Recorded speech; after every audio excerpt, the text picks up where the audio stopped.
सबसे पहले तो उज्जवल एकेडमी का, उज्जवल भोसवाल जी का बहुत बहुत धन्यवाद, जिन्होंने इस प्रतियोगिता के लिए लगभग 8 लाख रुपए का डोनेशन दिया है।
इसमें कोई कोटा नहीं होता, इसमें कोई रिजर्वेशन नहीं होता, इसमें ना ही कोई ओबीसी का कोटा तक नहीं होता, इसमें कट ऑफ के बेसिस पे बच्चों को लिया जाता है ना। तो ये तो सबसे क्लियर कट चीज़ है। यहाँ पे कोटा होता है बेसिकली आरएमएस में, सैनिक में भी होता है, थोड़ा बहुत होता है, लेकिन जितना आरएमएस में होता है उतना सैनिक में नहीं होता बेसिकली। बट ये है कि सर बच्चा आएगा तो 100% श्योरिटी ये ज़रूर है कि जब वो एक जनरल कॉम्पिटिशन में बैठेगा ना सर, आप 1 साल या 2 साल आप हमारे पास बच्चे छोड़ो, और फिर जो जनरल कंपटीशन वाले जितने बच्चे हैं एक बार आप बैठा लो।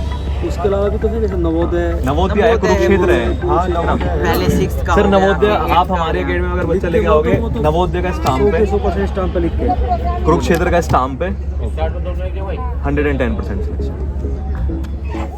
सर हमने अभी जब अपनी एकेडमी अभी ओपन की थी, हमने जगह जगह से बच्चे उठाए, हमें कोई ऐसा स्कॉलरशिप लाइक टाइप बेसिस नहीं बना, और यहाँ पे भी हमें लेवल पता है कि भाई किस क्या लेवल है। बच्चे उठाने के बाद जो वो बच्चे बनाए हैं सर, और बनाने के बाद वो खुद बोल देंगे सर कोई 8th में फेल हो गया, कोई 6th फेल टीसी दे रहा है, लेकिन आज जब वो एग्ज़ाम क्रैक करते हैं और जब वो हमारे पास आते हैं तो एक अलग ही चीज़ है। इधर हम क्या थे और आपने क्या बना, नहीं ये तो देखो एक अलग ही चेंज ला हाँ, दिया। ये तो चेंज होता है, बच्चा फिर अपने आप में दूसरे में कंपैरिजन करना शुरू कर देता है। इधर देखो कुएं का मेंढक। हाँ आप एक दो चीज़ें होती हैं। एक बच्चा कहता है कि सर मैं 12th तक बहुत अच्छा था, लेकिन 12th के बाद उसे पता नहीं क्या हो जाता है कि भाई वो कंपटीशन में जाता है, देन वो Qualify नहीं कर पाता। डाउन। वो क्यों? क्योंकि वो कुएं का मेंढक है एक तरीके से। बच्चा 3rd क्लास में, अब अभी हमारा जब हम रैंक लेकर आए थे AI ना उसकी हमने बिल्कुल अकेडमी पे तो शायद मैं एक दो बार वीडियो वगैरह आपकी तो जो हमने AI लेके आए थे तो उसमें क्या है कि सर वो 11 साल की बच्ची है, इंटरव्यू तक उसने फेल कर लिया। अब उसे आज के बाद कोई से भी एग्जाम में बैठा दो, अब वो यूपीएससी की प्रिपरेशन कर एक्चुअली बच्चा जब घर से निकलेगा बाहर या अंदर बाहर जाएगा तो उसका हेजिटेशन खत्म हो जाएगा। बिल्कुल, 100 है ना? लेवल की maturity एक हाँ, तो उसमें जो है ना मतलब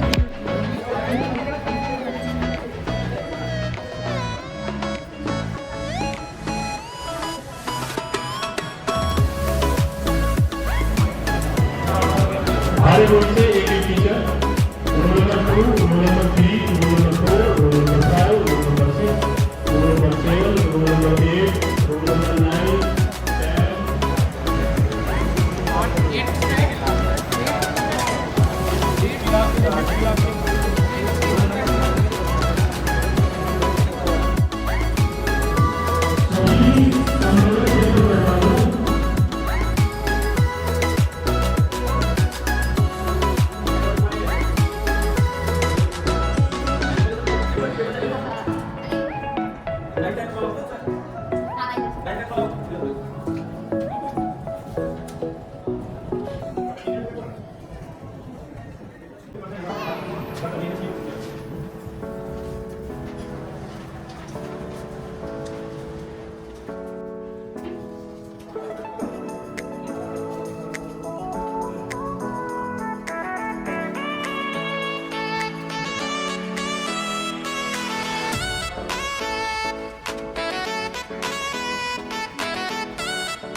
श्री बलिदान स्मृति प्रतियोगिता का ये आज हम 7वां पेपर कंडक्ट कर रहे हैं, जिसके रिजल्ट थोड़ी देर में ही आप लोगों के सामने होंगे। और भारी तादाद में आए हुए छात्र छात्राओं का बहुत दिल की गहराइयों से मैं स्वागत करता हूँ। हमारी पूरी टीम स्वागत करती है। एक बार जोरदार ताली अपने लिए। यहाँ आप और आपके अभिभावकों की भीड़ को देखकर लगता है आप और आपके अभिभावकों की भीड़ को देखकर लगता है कि आपके भविष्य के लिए हमें नहीं और भी बहुत लोग चिंतित हैं। यहाँ हमारी टीम पिछले 7 साल से इस कार्य को कर रही है। बहुत छोटे स्तर से प्रतियोगिता शुरू हुई थी। लगभग 200-250 बच्चे थे जिन्होंने गांव के प्राइमरी स्कूल में चांद समझ के नीचे बैठ के परीक्षा दी थी और धीरे धीरे बढ़ती हुई दूसरे जनपदों पर भी पहुंच रही है और यहाँ भी इसका काफी हेल्दी कॉम्पिटिशन देखने को मिल रहा है। इस प्रतियोगिता का यदि किसी से व्यक्ति विशेष से इसका मुख्य उद्देश्य पूछा जाए कि प्रतियोगिता क्यों करा रहे हो, क्यों इतनी भीड़ इकट्ठी कर रहे हो, बच्चों की तो परीक्षाएं चली रही, पेपर चली रही, पढ़ाई चली रही है, ऐसा क्यों कर रहे हो, उसका उत्तर मैं आपको देना चाहता हूं। अगर आपसे कोई और पूछे तो उसे भी दे देना। आने वाले समय में आप लोग अपनी स्कूल की परीक्षा पास करने के बाद 12वीं पास करने के बाद विभिन्न क्षेत्रों में चले जाओगे। कोई अपना कैरियर जो है डॉक्टरी में लगाएगा, कोई इंजीनियर बनेगा, कोई आर्मी में जाएगा, कोई पुलिस में जाएगा। लेकिन इन सब डिपार्टमेंट में जाने के लिए आपको एग्जाम देने होते हैं जहां डोनेशन का काम नहीं होगा, जहां आपकी मेहनत काम करती है। तो हम सोच रहे हैं क्यों ना कक्षा 3 से ही आप अभ्यस्त हो जाए अपने भविष्य के लिए। यह मुख्य उद्देश्य इस प्रतियोगिता का है। इसीलिए इस प्रतियोगिता का समय लगभग 1 साल पहले ही डिसाइड हो गया था। तो आप लोग सबसे पहले छात्र छात्राएं धन्यवाद का पात्र है कि आप भारी संख्या में यहाँ आए और उत्साह के साथ आपने हिस्सा लिया। रिजल्ट्स तैयार हो रहे हैं, थोड़ी देर में रिजल्ट्स फटने शुरू हो जाएंगे। उसी क्रम में आज की सभा के संपन्न के सफल संचालन के लिए मैं आज के कार्यक्रम की अध्यक्षता के लिए शब्बू प्रधान जी नंगला एसडी को मंच पर आमंत्रित करता हूं कि वो मंच पर आए।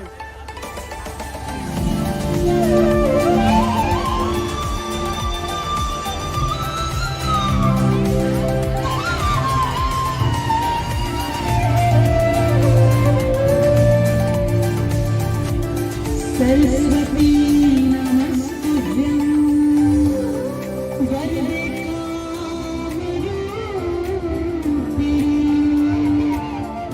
विद्यारंभं करिष्यामि सिद्धिर्भवतु मे सदा।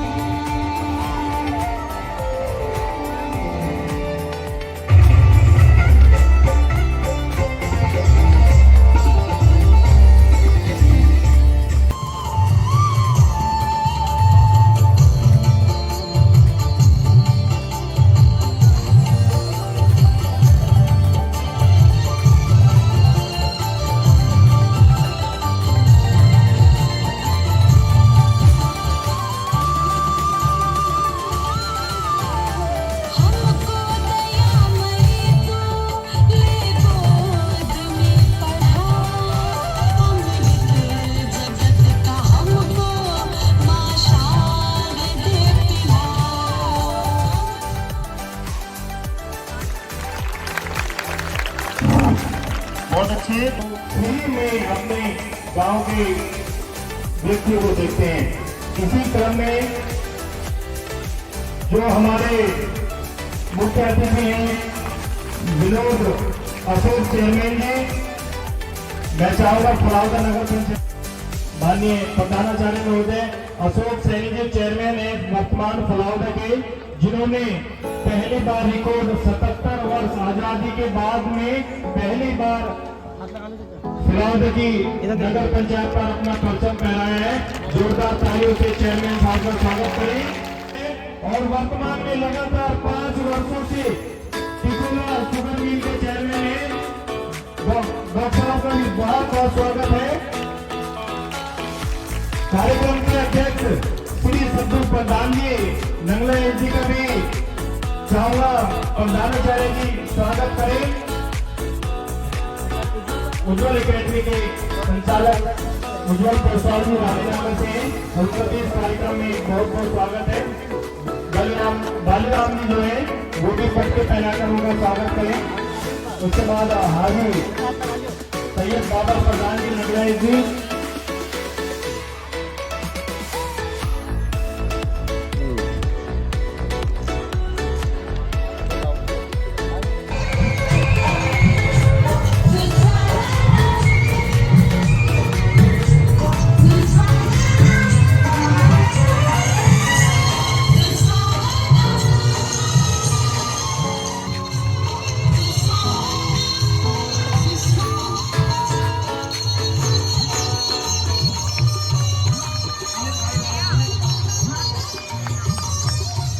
बच्चों की काउंसलिंग करेंगे। कृपया मंच पर आ जाएं। उज्जवल पोसवाल जी। और इसके 5 मिनट बाद ही आपका रिजल्ट तैयार है, तो बिल्कुल शांति बनाए रखिए। 5 मिनट का समय दो, उसके बाद रिजल्ट आपको बढ़ने शुरू हो जाएंगे। नमस्कार सभी को। मैं सबसे पहले धन्यवाद करना चाहूँगा विनीत सर और उनकी टीम को कि उन्होंने ये प्रतियोगिता बेसिकली यहाँ पे प्रेजेंट कराई। और मैं उन सभी को धन्यवाद करना चाहूँगा, उन सभी पेरेंट्स को, कि वो आज के टाइम में हमारे क्षेत्र में जागरूक है, वो अपने बच्चे को यहाँ पे बेसिकली लेके आए। और मैं थोड़ा सा अपने बारे में इंट्रोड्यूस करा दूँ क्योंकि टाइम थोड़ा कम है। हम RIMC RMS, अगर मैं RIMC की बात करता हूँ तो राष्ट्रीय इंडियन मिलिट्री कॉलेज, राष्ट्रीय मिलिट्री स्कूल की प्रिपरेशन कराते हैं। आप सभी को जान के बहुत ज्यादा खुशी होगी कि उज्जवल academics 3rd to 8th class के जो टॉपर्स बच्चे होंगे उन्हें 100% स्कॉलरशिप प्रोवाइड करा रही है। उस 100% स्कॉलरशिप में होगा कि हॉस्टल, स्कूलिंग, और एग्जाम्पल अगर किसी का बच्चा 3rd क्लास में है तो ये नहीं है कि उज्जवल एकेडमिक्स वहां पे कोचिंग ही कराएगी, वो स्कूलिंग भी प्रोवाइड कराएगी। और जो उज्जवल एकेडमिक्स की जो भी फैसिलिटीज है वो सारी फैसिलिटीज उज्जवल एकेडमिक्स उन बच्चों को प्रोवाइड कराएगी विदाउट एनी कॉस्ट। और उसके बाद जो भी हम थोड़ा सा कट ऑफ का भी एनालिसिस करेंगे, कट ऑफ एनालिसिस करने के बाद भी जो बच्चे हमें लगेंगे कि वो कट ऑफ के आसपास हैं उन्हें भी उज्जवल एकेडमिक्स स्कॉलरशिप प्रोवाइड कराएगी 20 to 40%। अच्छा, जैसे कि अभी प्रशांत सर ने आप सभी को संबोधन किया, तो प्रशांत सर ने विजन की बात की, काफी अच्छी विजन की बात की। तो उज्जवल एकेडमिक्स इस विजन पे ही वर्क करती है। उज्जवल एकेडमिक्स में 24/7 टीचर्स उज्जवल एकेडमिक्स में रहते हैं, बच्चों के साथ रहते हैं, बच्चों का जो विजन है उस विजन को क्लियर करने की कोशिश करते हैं। और पूरी उम्मीद करते हैं कि बच्चा ज्यादा टाइम ना हो और बच्चा अपना गोल 1 साल में या 2 साल में वो अपना गोल अचीव करके चला जाए। तो बेसिकली बस मैं यही कहना चाहूंगा कि भाई ऐसे ही पढ़ते रहिए और ऐसे ही बस अपने पेरेंट्स का नाम करते रहिए। धन्यवाद। बहुत बहुत धन्यवाद पोसवाल जी। निश्चित ही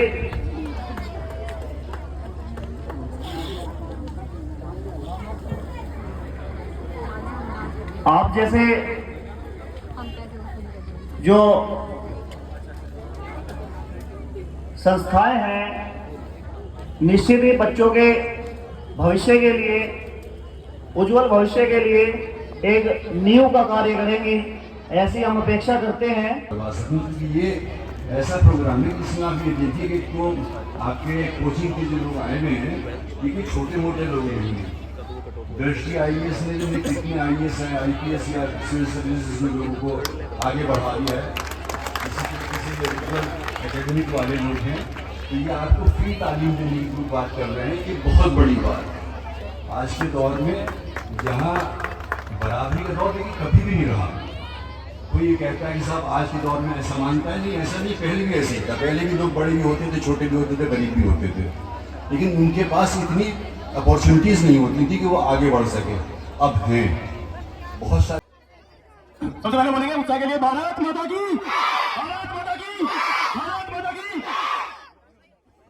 कच्चा शहर में प्रथम स्थान प्राप्त किया है हरमिंदर सिंह सनो पुरुषोत्तम सिंह, गार्गी गर्ल्स स्कूल मेरठ। मैं चाहता हूं इसके माता पिता अगर आए हैं तो वो भी मंच पर उपस्थित हो। और आपकी जानकारी के लिए बता दूं कि स्वर्गीय श्री बलिराम जी छठी सामान्य ज्ञान प्रतियोगिता जब अभी पिछले वर्ष आयोजित हुई थी नेहरू में, इस बच्चे ने वहां भी प्रथम स्थान प्राप्त किया था। तो एक बार और तालियां बच्चे के लिए। इसे सम्मानित करने के लिए मैं चाहूंगा अवधेश शर्मा जी, अवधेश शर्मा जी जो उज्जवल एकेडमी मेरठ से है, मयंक उपाध्याय जी जो मेरे साथी PSC में ही कार्यरत है, बहुत कर्मठ सिपाही हैं।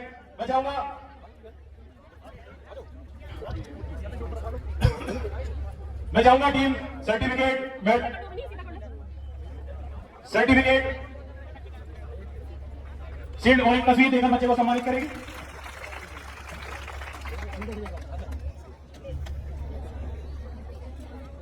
आगे इनमें बस ये तीनों बच्चे तीसरे स्थान पर हैं। जो इनमें मतलब इन तीनों में जो फर्स्ट आएगा वो तीसरे स्थान पर हो जाएगा। हमारी टीम इन्हें सम्मानित करने के लिए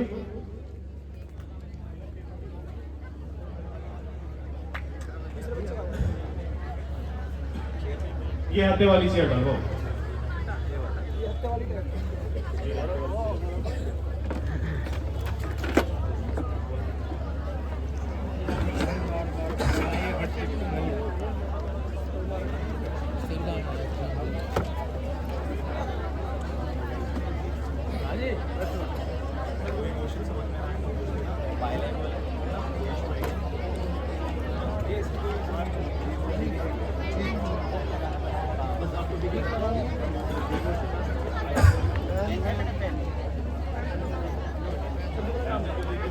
कहाँ है मास्टर जी, कहाँ है? बिल्कुल ऐसे ही कई क्लासों में स्थिति है जो एक ही स्थान पर 3 बच्चे आए हुए हैं, तो हमारा ये कर्तव्य हो जाता है, क्योंकि हम ना, मैं बताऊं आपको, हमारे यहाँ मैं अभी बता नहीं पाया था, दो बहुत बड़े सहयोग हमारे पीछे जो खड़े हैं, जो हम प्रतियोगिता की बार करा पा रहे हैं। सबसे पहले तो उज्ज्वल एकेडमी का, उज्ज्वल भोसवाल जी का बहुत बहुत धन्यवाद, जिन्होंने इस प्रतियोगिता के लिए लगभग 8 लाख रुपए का डोनेशन दिया है, लगभग 8 लाख। अब ये मैं सोच रहा हूँ की टीम तो कमाने लगी 8 लाख, डायरेक्ट नहीं है, स्कॉलरशिप है। 1,20,000 एक बच्चे की फीस है, जो बच्चा इस स्कूल में पढ़ेगा फर्स्ट आने पर, उसे 1,20,000 रुपए की फीस का मतलब स्कॉलरशिप है, उसे अगर वो पढ़ेगा तो उसे 1,20,000 रुपए नहीं देने। कक्षा 3 में जो फर्स्ट स्थान पे प्राप्त करेगा, कक्षा 3 से कक्षा 8 तक हर बच्चे को उज्ज्वल एकेडमी फ्री पढ़ाएगी 1 साल तक, जिसमें वो आर्मी स्कूल, IIMC और कंपटीशन जो एग्जाम होते हैं उनकी पूरी तैयारी कराएगी, फ्री स्कॉलरशिप, फ्री हॉस्टल है, सब कुछ फ्री है इसका। इसके बाद इन बच्चों का क्विज चल रहा है। इसके बाद कक्षा 5 तैयार है, कक्षा 5 के लिए एनर्जी सी डाउन हो रही थोड़ी सी, जय बोल लो एक बार, भारत माता की, भारत माता की, भारत माता की। इनाम दिलवा दो तीसरे का ही, फादर ऑफ इंडियन कॉन्स्टिट्यूशन। इन बच्चों को दिलवा दो। फर्स्ट वाले को थोड़ा सा इशू है हमारे पास, क्योंकि हमें वो रिकॉर्ड उज्ज्वल एकेडमी को देना है, जो स्कॉलरशिप मिलेगी, तो फर्स्ट वाला तो हमें क्लियर करना पड़ेगा। तो थर्ड वाले को इन तीनों बच्चों को कराते हैं, क्योंकि इन तीनों बच्चों का पेपर होने के बाद भी दोबारा फिर सेम है, उस समय को